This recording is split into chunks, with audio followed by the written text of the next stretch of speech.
السلام عليكم ورحمة الله وبركاته. مساء الفل والسعادة على الناس السكر الزيادة. ازيكم يا حبايبي؟ اخباركم ايه؟ رب دايما تكونوا في خير وسعادة. معاكم لبنى مرشد. النهاردة هنعمل مع بعض الدس او الرز المعمر زي ما بنقول. هنتفرج على جماله كده بالفراخ وعلى حلاوته وجمال طعمه وسوى الفراخ بتاعتنا. تعالوا نسمي الله ونشوف هنعمل ايه مع بعض، ونشوف مقاديرنا البسيطة السهلة. طبعا معانا الفراخ بتاعتنا متقطعة كده وراك وصدور كاملة، ومعانا اللبن بتاعنا حليب، ومعانا الرز غاسلينه ونشفينه زي ما انتوا شايفين. وطبعا البهارات بتاعتنا هو الملح والفلفل بس. وهناكل مع بعض احلى رز معمر بالفراخ.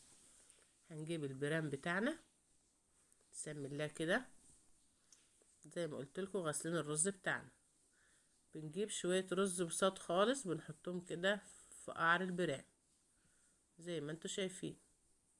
يا دوب كده بنغطي قعر البرام بشوية الرز، ونقوم جايبين الفراخ بتاعتنا حتة حتة زي ما انتوا شايفين كده، والرز تبقى الجلدة بتاعتنا على الوش زي ما انتوا شايفين. حاجة بسيطة وجميلة. يا ريت ما تبخلوش علينا بالمشاهدة، واللي لسه بيشوفونا جديد يشتركونا في القناة ويفعلوا زر الجرس عشان يوصل لكم كل اللي بننزله جديد. زي ما انتوا شايفين رصينا كده البرام، حطينا فيه اللحمة زي ما قلنا الجلدة على الوش. حطي بقى الفلفل بتاعك بقى براحتك، كتري فلفل كده لان البريمة دي او الدس ده بيحب الفلفل الكتير. حطي بقى فلفل كده وبسطي الفراخ بتاعتك، وبعدين شوية ملح، ما تكتريش ملح على اللحم. زي ما انتوا شايفين كده بنحط حاجات ايه بسيطة كده على اللحم. كده حطينا الفلفل والملح. ناخد بقى الرز بتاعنا كده نحط على الفراخ ونساوي كده عشان نشوف مقدار الرز اللي احنا حطيناه، وهنسيب قد ايه علشان نشوف هنعمل ايه بعد كده. زي ما انتوا شايفين سايبين بالظبط عقلة صباع او عقلة ونص من البرام فاضي، علشان طبعا البرام بتاعنا ما يبقاش مزحوم او الرز اللي فيه كتير وما يستويش كويس. زي ما انتوا شايفين كده سايبين عقلة ونص من البرام فاضي. طبعا هنحط الملح بتاعنا للرز بتاعنا دلوقتي بس بعد ما نحط اللبن. حط بقى اللبن بتاعك كده وعومي بقى البريمة بتاعتك دي لبن. هنجيب لبن كمان ونحط زي ما انتوا شايفين لبن حليب. ولو عندك وش لبن في البيت حط عليه، يا سلام، يبقى احلى من كده مفيش. طبعا بنزود بقى بشوية المية دول بقية البرام زي ما انتوا شايفين كده، وبرضو سايبين شوية في البرام ناقصين عشان ما يكبش اللبن مننا. ونحط بقى حدق بتاعنا للبرام بقى ايه الملح بتاعه كده عشان يبقى ايه ملح مظبوط وحلو ما يبقاش عادب معانا. اما الملح اللي احنا حطيناه الاول ده تحت علشان اللحم، دلوقتي حطينا الملح ده علشان طبعا حدق الرز بتاعنا. يلا بينا ندخله الفرن بقى ونشوفه بعد ما يخرج. الله اكبر عليه وعلى جماله وحلاوته.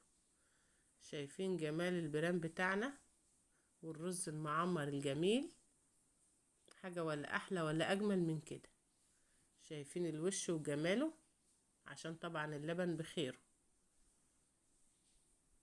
يلا بقى نفرغ البريمة بتاعتنا ونشوف جمالها وحلاوتها.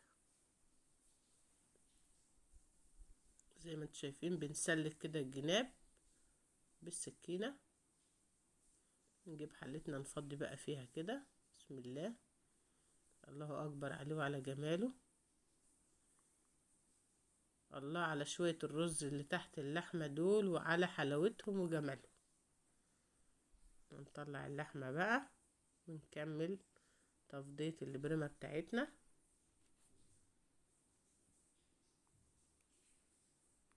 اللحمة مستوية وجميلة. شايفين جمال الرز والقعر الجميل وحلاوته؟ شايفين جماله؟ حاجة ولا ألذ من كده. يلا نفضي التاني كمان، نسلك زي ما قلنا كده بالسكينة من حواليه، ونرفع شوية كده وشوية كده، ونفضي برضو. الله الله الله، جمال وحلاوة مفيش بعد كده. شايفين حلاوته؟ زي ما قلتلكوا شوية الرز اللي بيبقوا في قعر البريم دول حاجة ولا أطعم من كده. جمال مفيش بعد كده. الله أكبر عليه وعلى جماله.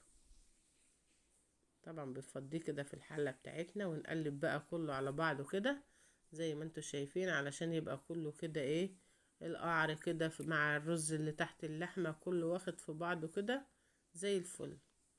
زي ما انتوا شايفين كده حاطين كله زي ما قلنا لكم. الله على طعم الرز وجماله وحلاوته وريحته، مفيش اجمل من كده. الله عليه. واللحمة وسواها. تعالوا نشوف الفراخ بتاعتنا مستوية ازاي. شايفين ما شاء الله عليها، دايبة دوب، ولا احلى من كده. ما شاء الله عليها، حاجة جميلة ولا احلى ولا اطعم من كده. يا ريت ما تنسوناش بقى في الاشتراك واللايك، واللي لسه بيشوفنا جديد ما ينسوناش بقى في الاشتراك بقى والتعليقات الحلوة. اشوفكم على خير وسلام.